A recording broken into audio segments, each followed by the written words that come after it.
یہ تو وہ بات ہو گئی حضرت، ایک بادشاہ تھا، اس کے پاس ایک بندہ گدھا لے آیا، تو اس کو کہنے لگا بھائی یہ گدھا بیچنا ہے حضرت، یہ 10,000 دینار کا ہے، اس میں کیا خاصیت ہے؟ فرمایا جو اس پہ بیٹھ جاتا ہے اس کو جنت نظر آتی ہے۔ تو بادشاہ نے اپنے وزیر کو کہا کہ چل گدھے پہ بیٹھ۔ اللہ اکبر۔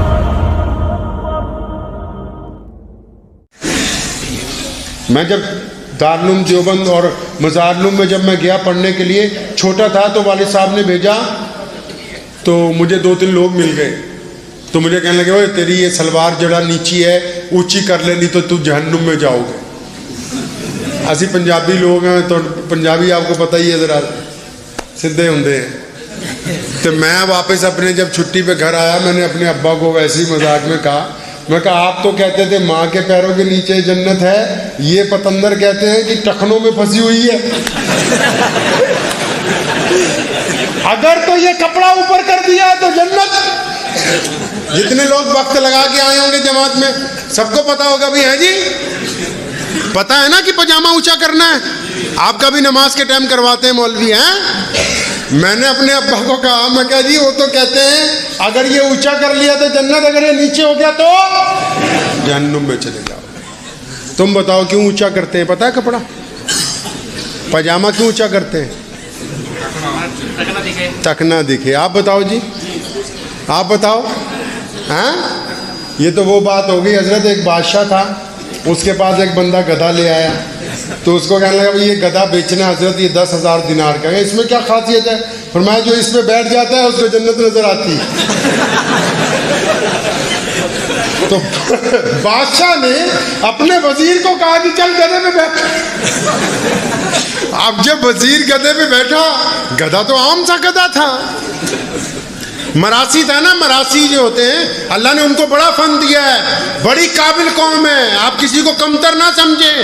احمد بن حنبل کو درے مارتا رہا بادشاہ، کہتا رہا کہو کہ قرآن مخلوق ہے، فرمایا نہیں اللہ کی کتاب ہے۔ جب مسئلہ حل ہی نہیں ہو رہا تھا، ایک دن ایک مراسی بادشاہ کے دربار میں آیا، روتا ہوا چیختا ہوا کہ بادشاہ آج تو مر گئے، لٹ گئے، اور فرمایا ہوا کیا ہے؟ کہنے لگا جو قرآن شریف کا انتقال ہو گیا۔ کہنا ہے تیرا دماغ خراب ہے، وہ تو کتاب ہے، اس کا کیسے انتقال ہو سکتا ہے؟ اور فرمایا یہی سمجھا رہے ہیں مولوی تجھے 2 مہینے۔ تو کہنے کا مطلب یہ ہے کہ کوئی کمتر نہیں ہوتا۔ تو وہ گدھے پہ جب وزیر بیٹھا تھا تو وزیر بدماش، تو بادشاہ نے پوچھا بھئی جنت نظر آ رہی ہے؟ تو کہنے لگا جی حضور بالکل، جنت کے کئی دروازے نظر آ رہے ہیں، اندر ہورے بھی۔ بات وزیر نے سوچا کہ اگر میں نے یہ کہا کہ جنت نظر نہیں آ رہی تو یہ بادشاہ کہے گا یار یہ وزیر گنہگار ہے، اس کو جنت نظر نہیں آ رہی۔ تو وزیر جب نیچے اترا تو اس نے کہا کہ 10,000 دینار ان کو دے دو۔ وزیر بھی بڑا بدماش تھا، وہ کہنے لگا بادشاہ کو حضور آپ بھی بیٹھ کے دیکھ لیں۔ اب جب بادشاہ بیٹھا تو نظر تو کچھ آ نہیں رہا تھا، بادشاہ نے زور سے کہا سبحان اللہ، 7 دروازے نظر آ رہے ہیں جنت کے۔ ایسے ہی ان بیچاروں کو، سارے مسلمانوں کو ٹکنے نظر آ رہے ہیں۔ پاجامہ اونچا کیوں کرنا ہے جی؟ ٹکنا نظر آ جانا چاہیے۔ رسول اللہ صلی اللہ علیہ وسلم نے جس دن یہ بات کہی کہ اپنے ہی پاجامے ٹخنوں سے اونچے کر لو، صحابہ نے اعلان ہر ایک فرد تک پہنچا دیا۔ ابو بکر آئے تھے دوڑتے ہوئے، دربار رسالت میں پریشان ہو گئے، گھبرا گئے، یا رسول اللہ میرا لاچا، میری لونگی، کچھ لوگوں کا جسم ایسا ہوتا ہے بار بار پاجامہ کھسک جاتا ہے، یا رسول اللہ میرا تو کئی مرتبہ نیچے کھسک جاتا ہے۔ آپ نے فرمایا کہ جس کا پاجامہ نیچے ہوگا اس کو جنت میں نہیں جانا ہوگا، وہ جہنم میں چلا جائے گا۔ یا رسول اللہ میرا تو بعض اوقات بے خیالی میں اچانک نیچے ہو جاتا ہے۔ سونے رسول نے فرمایا، پڑھو امام نسائی کو، ابو داؤد کو، فرمایا ابو بکر آپ کے لیے تھوڑی کہا ہے، مطلب مسئلہ تو یہی ہے، رکھنا تو اوپر ہی ہے ٹکنا سے پاجامہ۔ یا رسول اللہ کیوں کہا؟ اب سنو کیوں کہا، حدیث کا مفہوم بیان کرتا ہوں۔ فرمایا ابو بکر یہ اس لیے کہا ہے کہ جو لوگ اکڑ کے چلتے ہیں، جن کی گردن میں سریا ہے، جو اپنا پاجامہ نیچے کر کے چلتے ہیں، جن کی چال میں غرور ہے، جو ماں باپ کے سلام کا جواب نہیں دیتے، جو بیوی سے بدتمیزیاں کرتے ہیں، جو اپنے پڑوسی کے اوپر اپنا روب دکھاتے ہیں، جو غریب مظلوم کے سلام کا جواب نہیں دیتے، فرمایا یہ اس لیے اونچا کروایا تاکہ ان کو شرم محسوس ہو کہ ہم تو ایسے ہیں کہ ہمارا کپڑا بھی ٹخنوں سے اونچا ہے، اور گردن جھک جائے، عاجزی پیدا ہو جائے۔ تو سنو مسئلہ اصل یہ ہے کہ اب ایک بندے کا ٹخنوں سے اونچا پاجامہ ہو، ٹخنوں سے اونچا ہو پاجامہ، اور وہ اپنے ماں باپ کا نافرمان ہو، اپنے پڑوسی سے لڑتا ہو، اپنی بیوی کے ساتھ لڑتا ہو، اپنے بچوں کے اوپر ظلم کرتا ہو، حلال حرام کی تمیز نہ کرتا ہو، تو اب میاں صاحب اس کو ٹخنوں کی بجائے گھٹنوں پہ بھی کر لو گے تو اسلام کو تم سے کوئی لینا دینا نہیں۔ اسلام نے تمام باتیں اس کی مکمل بجائے تسمیہ کے ساتھ بیان کی ہیں۔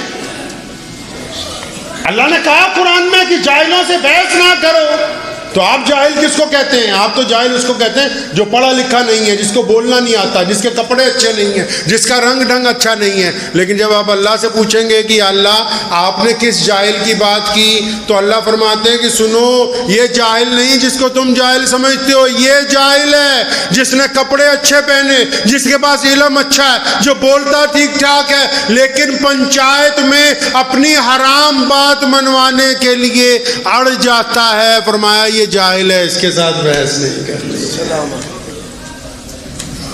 اسلام کہاں تھا، ہم کہاں لے کے آ گئے؟ سوچیں گے اس کے بارے میں نہیں انشاءاللہ؟ ہم لوگ کہاں تھے؟ پوری دنیا میں اسلام برق رفتاری کے ساتھ آگے بڑھ رہا ہے، ہم لوگ کیوں پیچھے ہیں؟ کیونکہ ہم نے دین کو چھوڑ دیا، صرف فتووں کو پکڑا، ضروریات کو مسئلے سمجھ لیا۔ فروعی مسائل اپنی جگہ جائز ہیں، ہونے چاہیے، گفتگو ہونی چاہیے، لیکن نفرت پھیلانے کے لیے نہیں، ایک دوسرے کے خلاف باتیں کرنے کے لیے نہیں۔ میرے والد صاحب شیخ اسلام مولانا حبیب الرحمان لدھیانوی رحمۃ اللہ علیہ نے ایک دن اچانک مجھ سے پوچھا کہ ادھر آ، تو مجھے یہ بتا، یہ جب نماز میں کسی کا موبائل بجتا ہے تو کیا سوچتا ہے بھائی؟ اچھا آپ سب بھی بتاؤ، آپ کی مسجد میں جماعت ہو رہی ہو، کسی کا موبائل بج جائے تو پھر کیا ہوتا ہے؟ جس کا تو موبائل بجتا ہے نا، اس کی سر سے لے کے پیر تک ساری گھنٹیاں ہی بج جاتی ہے، ایسا ہی ہے کہ نہیں؟ وہ سوچتا ہے آج آ گیا ان کے اڑکے، آج پھنس گیا بچہ، سب کی نماز خراب کر دی، سب کی نماز خراب کر دی۔ اور باقی لوگ کیا سوچتے ہیں؟ امام صاحب کا تو مجھے پتہ نہیں، سارے اماموں کا متولی، پردھان، سیکٹری، کہتے بس آج سلام پھیرنے دے لوہاروں کے بچوں کو، آج بتاتا جولائے کو آج میں بتاؤں گا اس کو کمبوں کو کہ تیرا روز ہی موبائل بجتا ہے، ایسا ہی ہے۔ میں نے والد صاحب نے مجھ سے پوچھا، سادے سے بندے میں کہا جی موبائل بچ گیا تو کیا مصیبت آ گئی، جیب میں ہاتھ ڈالو، اس کو بند کر دو۔ تو میں نے ان سے پوچھا کہ ابا جی آپ کیا سوچتے ہیں؟ تو حضرت فرمانے لگے کہ میں جب میرے ساتھ کسی بندے کا نماز میں موبائل بجتا ہے نا، کیونکہ جو محلے کی مسجدیں سب ایک دوسرے کو جانتے ہیں، تو فرمایا جب کسی کے جیب میں موبائل بجتا ہے تو میں دل میں یہ اللہ سے دعا کرتا ہوں کہ یا اللہ یہ جو میرے بھائی کی موبائل کی گھنٹی بجی یہ خیر والی ہو، پریشانی والی نہ ہو۔ مسلمانوں، جو موبائل کی گھنٹی بجنے پہ اپنے بھائی کی بے عزتی کا ارادہ سجدے میں جانے سے پہلے کر لیں، ان کے سجدے قبول ہونے والے ہیں۔ رسول اللہ کی سنت ہے نا تسبیح پڑھنا، رسول اللہ کی سنت ہے نا داڑھی رکھنا، رسول اللہ کی سنت ہے مسواک کرنا، رسول اللہ کی سنت ہے پاجامہ ٹخنوں سے اونچا رکھنا۔ لیکن مسلمانوں، رسول اللہ کی پہلی سنت، رسول اللہ کی سب سے بڑی سنت، رسول اللہ کی سب سے محبوب ترین سنت وہ کیا ہے؟ پازیٹیو سوچنا، اچھا سوچنا، دوسرے کے بارے میں اچھا گمان کرنا، یہ رسول اللہ کی سب سے بڑی سنت، اور اس سنت کو چھوڑ دیا۔ بسم اللہ الرحمن الرحیم۔ شروع اللہ تعالیٰ دے نام تو جو بڑا مہربان اتے نہایت ہی رحم کرنے والا ہے۔ بیتے شام پڑوسی ملک پاکستان تو ایک بڑی ਦੁਖਦਾਈ ਖਬਰ ਜਿਹੜੀ ਹੈ ਉਹ ਸੋਸ਼ਲ ਮੀਡੀਆ ਰਾਹੀਂ ਵੇਖਣ ਨੂੰ ਮਿਲੀ ਹੈ ਕਿ ਲਾਹੌਰ ਤੋਂ ਤਕਰੀਬਨ 70 ਕਿਲੋਮੀਟਰ ਦੂਰ ਫਾਰੂਕਾਬਾਦ ਨਾਮੀ ਜਗ੍ਹਾ 'ਚ ਜਿਹੜਾ ਕਿ ਇੱਕ ਗੁਰਦੁਆਰਾ ਸਾਹਿਬ ਹੈ 125 ਸਾਲ ਤੋਂ ਵੀ ਜ਼ਿਆਦਾ ਪੁਰਾਣਾ ਇਤਿਹਾਸਿਕ ਗੁਰਦੁਆਰਾ ਸਿੰਘ ਸਭਾ ਸਾਹਿਬ, ਉਹਨੂੰ ਉੱਥੇ ਦੇ ਇੱਕ ਲੋਕਲ ਬਿਜ਼ਨਸਮੈਨ ਨੇ ਗੁਰਦੁਆਰਾ ਸਾਹਿਬ ਦੀ ਇਮਾਰਤ ਨੂੰ ਜਿਹੜਾ ਹੈ ਉਹ ਵੱਡਾ ਨੁਕਸਾਨ ਜਿਹੜਾ ਪਹੁੰਚਾਇਆ।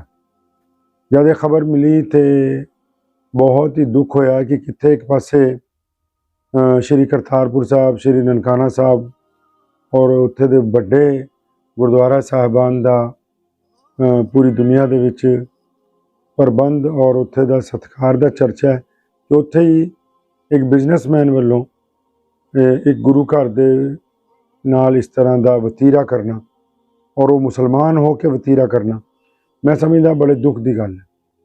ਘੱਟ ਗਿਣਤੀਆਂ ਕਿਸੇ ਵੀ ਦੇਸ਼ ਵਿੱਚ ਹੋਣ, ਉਹਨਾਂ ਦਾ ਸਨਮਾਨ, ਉਹਨਾਂ ਦੇ ਮਜ਼ਹਬੀ ਇਦਾਰਿਆਂ ਦਾ ਸਤਿਕਾਰ, ਇਹ ਸਾਰੀ ਦੁਨੀਆ ਦੇ ਲਈ ਬੜਾ ਲਾਜ਼ਮ ਹੈ। ਔਰ ਅਗਰ ਕੋਈ ਆਪਣੇ ਆਪ ਨੂੰ ਮੁਸਲਮਾਨ ਕਹਿੰਦਾ ਤੇ ਫਿਰ ਤਾਂ ਮੈਂ ਸਮਝਦਾ ਉਹਦੇ ਲਈ ਜ਼ਿਆਦਾ ਹੈ, ਕਿਉਂਕਿ ਮੁਸਲਮਾਨਾਂ ਦੀ ਸਾਂਝ ਪਹਿਲੀ ਪਾਤਸ਼ਾਹੀ ਧੰਨ ਧੰਨ ਗੁਰੂ ਨਾਨਕ ਦੇਵ ਜੀ ਤੋਂ ਚੱਲਦੀ ਹੋਈ ਲਗਾਤਾਰ ਦਸ਼ਮੇਸ਼ ਪਿਤਾ ਸਾਹਿਬ ਸ੍ਰੀ ਗੁਰੂ ਗੋਬਿੰਦ ਸਿੰਘ ਜੀ ਮਹਾਰਾਜ ਤੱਕ ਜਾਂਦੀ ਹੈ। ਇਸ ਲਈ ਮੈਂ ਪਾਕਿਸਤਾਨ ਦੀ ਹਕੂਮਤ ਨੂੰ ਇਹ ਕਹਿਣਾ ਚਾਹੁੰਦਾ ਕਿ ਜਿਨ੍ਹਾਂ ਵੀ ਲੋਕਾਂ ਨੇ ਇਹ ਨਾਪਾਕ ਹਰਕਤ ਕੀਤੀ ਹੈ ਉਹਨਾਂ ਦੇ ਖਿਲਾਫ ਮੁਕੱਦਮਾ ਦਰਜ ਹੋਣਾ ਚਾਹੀਦਾ ਹੈ, ਗ੍ਰਿਫਤਾਰ ਹੋਣੇ ਚਾਹੀਦੇ ਔਰ ਸਖਤ ਸਜ਼ਾ ਜਿਹੜੀ ਹੈ ਉਹ ਦਿੱਤੀ ਜਾਣੀ ਚਾਹੀਦੀ ਹੈ। ਔਰ ਉਸ ਗੁਰੂ ਘਰ ਦੀ ਦੁਬਾਰਾ ਉਸਾਰੀ, ਮੈਨੂੰ ਜਿੱਥੇ ਤੱਕ ਹੁਣ ਤੱਕ ਜਿਹੜੀਆਂ ਮੈਂ ਖਬਰਾਂ ਪੜ੍ਹੀਆਂ ਕਿ ਪਾਕਿਸਤਾਨ ਦੀ ਪੰਜਾਬ ਦੀ ਜਿਹੜੀ ਮੁੱਖ ਮੰਤਰੀ ਸਾਹਿਬ ਹੈ ਉਹਨਾਂ ਨੇ ਉੱਥੇ ਦੇ ਗੁਰੂ ਘਰ ਦੀ ਉਸ ਦੀ ਦੁਬਾਰਾ ਉਸਾਰੀ ਦੇ ਹੁਕਮ ਜਿਹੜੇ ਹੈ ਜਾਰੀ ਕੀਤੇ, ਲੇਕਿਨ ਇਸ ਦੇ ਨਾਲ ਨਾਲ ਦੁਬਾਰਾ ਐਸੀ ਕੋਈ ਘਟਨਾ ਨਾ ਹੋਵੇ ਉਸ ਦੇ ਲਈ ਮੈਂ ਸਮਝਦਾ ਹਾਂ ਕਿ ਬੜੇ ਢੁਕਵੇਂ ਪ੍ਰਬੰਧ ਜਿਹੜੇ ਹੈ ਹੋਣੇ ਚਾਹੀਦੇ, ਕਿਉਂਕਿ ਸਮੇਂ ਸਿਰ ਜਿਹੜੇ ਸ਼ਰਾਰਤੀ ਅੰਸਰ ਨੇ ਉਹ ਕਿਤੇ ਵੀ ਹੋਣ ਦੁਨੀਆ ਦੇ ਵਿੱਚ, ਹਮੇਸ਼ਾ ਉਹਨਾਂ ਦੀ ਇਹ ਕੋਸ਼ਿਸ਼ ਹੁੰਦੀ ਹੈ ਕਿ ਆਪਸ ਦੀ ਸਾਂਝ ਔਰ ਪਿਆਰ ਮੁਹੱਬਤ ਨੂੰ ਤੋੜਨ ਦੀ ਕੋਸ਼ਿਸ਼ ਕੀਤੀ ਜਾਵੇ। WhatsApp, TikTok, ਇਹ ਅਲੱਗ-ਅਲੱਗ ਜਿਹੜੇ ਸੌਫਟਵੇਅਰ ਹੈ ਇਹਨਾਂ ਤੇ ਵੀ ਤੁਸੀਂ ਆਏ ਦਿਨ ਦੇਖਦੇ ਹੋ ਕਈ ਲੋਕੀ ਇੱਕ ਦੂਜੇ ਦੇ ਧਰਮਾਂ ਨੂੰ ਟਾਰਗੇਟ ਬਣਾ ਕੇ ਔਰ ਫਿਰ ਆਪ ਹੀ ਉਹਦਾ ਮੁੱਦਾ ਬਣਾ ਕੇ ਚਾਹੁੰਦੇ ਹੁੰਦੇ ਹੈ ਕਿ ਇਹਨਾਂ ਦੇ ਉੱਪਰ ਇੱਕ ਦੂਜੇ ਦੇ ਉੱਪਰ ਮੁਖਾਲਫਤ ਜਿਹੜੀ ਹੈ ਉਹ ਕੀਤੀ ਜਾਵੇ, ਲੋਕਾਂ ਨੂੰ ਨਿੰਦਿਆ ਜਾਵੇ, ਭੜਕਾਇਆ ਜਾਵੇ। ਤੇ ਇਸ ਲਈ ਮੈਂ ਸਰਕਾਰ ਨੂੰ ਇਹ ਕਹਿਣਾ ਚਾਹੁੰਦਾ, ਖਾਸ ਕਰ ਜਿਹੜੇ ਆਪਣੇ ਆਪ ਨੂੰ ਮੁਸਲਮਾਨ ਕਹਿੰਦੇ ਨੇ, ਪਾਕਿਸਤਾਨ ਦੀ ਸਰਕਾਰ ਨੂੰ, ਕਿ ਇਸ ਦੇ ਉੱਤੇ ਢੁਕਵੀਂ ਕਾਰਵਾਈ ਹੋਣੀ ਚਾਹੀਦੀ ਹੈ, ਸਖਤ ਕਾਰਵਾਈ ਹੋਣੀ ਚਾਹੀਦੀ ਹੈ ਔਰ ਉੱਥੇ ਦੀ ਜਿਹੜੀਆਂ ਘੱਟ ਗਿਣਤੀਆਂ ਉਹਨਾਂ ਦਾ ਆਨ ਮਾਨ ਸਤਿਕਾਰ ਜਿਹੜਾ ਹੈ